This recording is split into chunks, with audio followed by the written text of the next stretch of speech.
Welcome to my next video. In this video, I'm going to talk about employment and unemployment. This is truly into the macro portion of the course. So we're no longer in the micro foundations. We are in the area where we're looking at how we measure the overall economy. And certainly, to most of us, employment and unemployment is one of the most important issues in our personal life. So to understand how we calculate unemployment rates, we need to realize that the Bureau of Labor Statistics is who actually keeps up with these data points. We have to think of something that's called the labor force. So when we look at unemployment rates, that's not looking at the percentage of people that are unemployed in the whole economy. It's looking at people that are unemployed in the labor force. So as you can see, the labor force consists of individuals that are of age. This is typically 16 years of age or older. There are some exceptions for small businesses and children. And I'm talking about not little children, but descendants of people that own small businesses. People that are institutionalized are not counted. So, for example, people that are in the military, we're looking at the civilian labor force, are not counted. By definition, they're employed. People in prison are not counted. People in hospitals, mental institutions, those kind of things. So those are not part of the labor force. And then a critical thing too is that the people that are in the labor force, they are already working, or they're actively seeking a job. That actively seeking a job is important to understanding the unemployment rate. Now, if you want to know current economic data on unemployment rates, it's the Bureau of Labor Statistics again that calculates that. And here is a site, if I can click on it and get it up here, that will give you the latest information. So I'm recording this at the end of May of 2024. So the unemployment rate currently is 3.9%. Well, the data comes out after the month, so we don't have the unemployment rate for May because it's still May when I'm recording this. So that is actually relatively low, although notice that in April, it was a year ago, it was actually lower, but 3.9 is still considered pretty good. So, but the labor force we're talking about right here, the civilian labor force.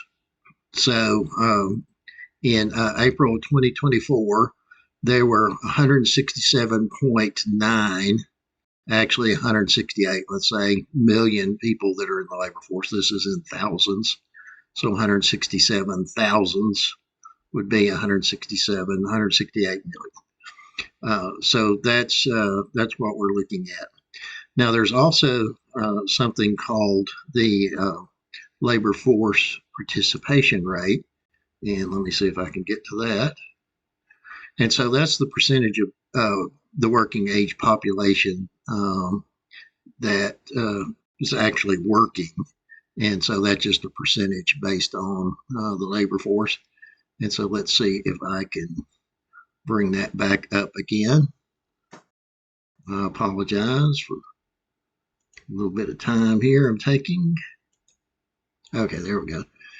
So we see here that the participation rate is what I'm talking about. And so for April of 2024, it was 62.7%. Now, again, that's not the entire population of the United States. That's not saying roughly 63% is working. That's saying out of the labor force, 63 almost percent is working. So make sure you understand what it says and it doesn't say. So that's a concept that some people aren't aware of and misunderstand the unemployment rate. So you take those that are unemployed but actively seeking a job, that's key again, divide that by the labor force, multiply it by 100, and there you go. That's the unemployment rate. And again, right now, as of May 2024, it's 3.9% nationally.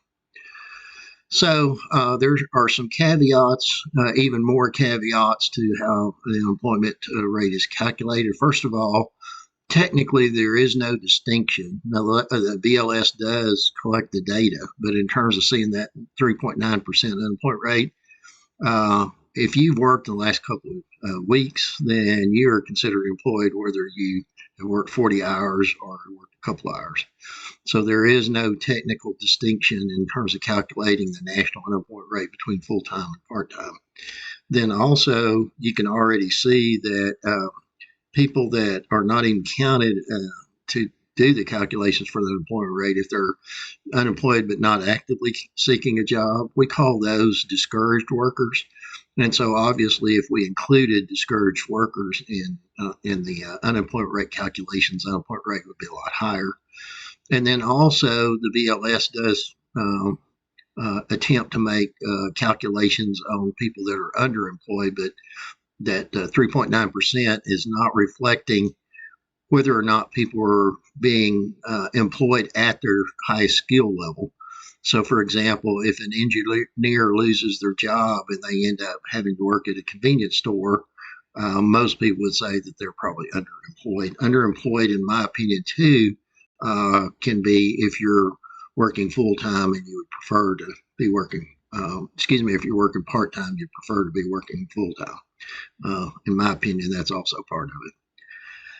So let me get to where I need to next. There are also different types of unemployment.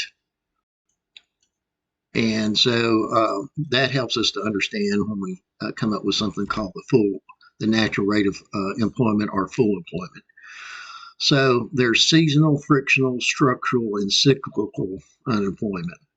Seasonal is what you would expect it to be. For example, there's probably not too many employed Santa Clauses this time of year in May.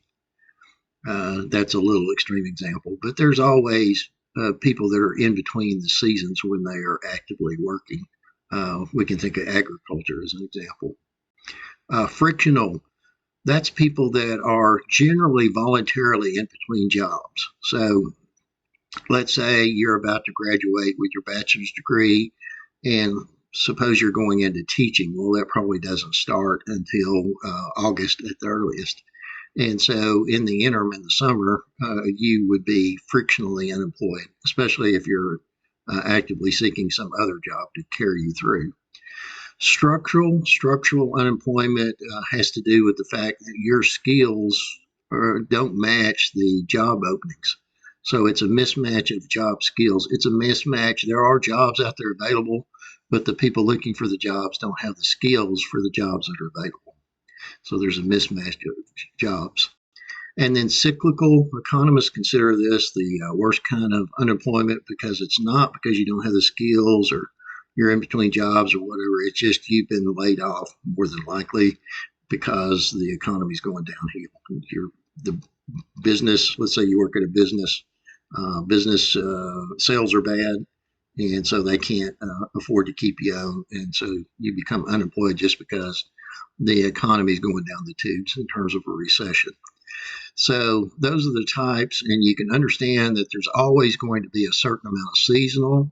There will also be a certain amount of frictional, and actually frictional unemployment goes up when the economy's in pretty good shape because people they feel like they're more secure in finding another job, so they can go ahead and quit a job that they don't really like.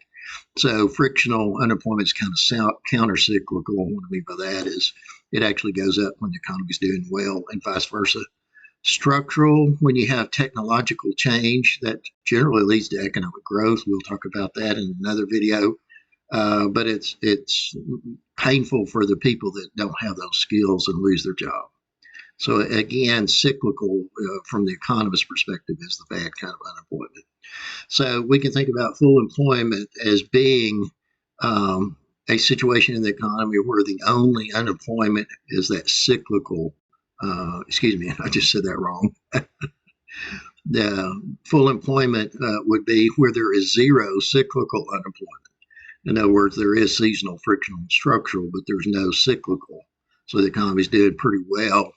Again, you're never going to have a zero unemployment rate because of seasonal, frictional, and structural, but we want that zero cyclical rate. Another way of thinking about it is the natural rate of unemployment. And a fancy term also is the non-accelerating rate of unemployment. That has to do with inflation. And actually, it's the non-accelerating inflation rate of unemployment. It looks like I left out the inflation part of the NAIRU. So we're not going to worry about that too much. But the natural rate, just think of that as being the rate of unemployment that would be in an economy if all labor markets were in equilibrium. So it's kind of a market concept. So we can see that unemployment, obviously, if you're unemployed, it's costly to you, lost income. Psychologically, it brings you down, but it's also costly to the entire economy because you can think about it in terms of that production possibility curve or frontier. That with unemployment, we're producing less than we could if everyone was employed. And so that is very inefficient. The economy is not doing as well as it could. So there are various costs to unemployment, certainly on a personal level, tremendous cost if you're unemployed, but it also impacts the economy. So that's a very brief discussion of employment and unemployment.